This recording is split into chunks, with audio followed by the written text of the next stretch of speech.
Mga kasaka, magandang hapon sa inyo. At dito tayo sa gagawin nating palaisdaan.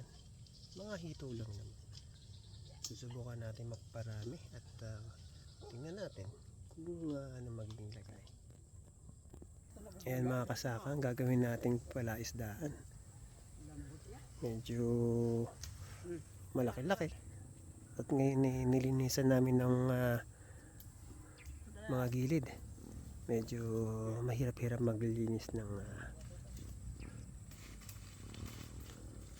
pitak. At yan.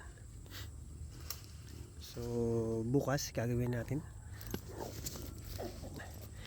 Lalagyan natin ng harang dito para makulong ang tubig. Doon ang gagaling ang tubig. So yan mga kasaka.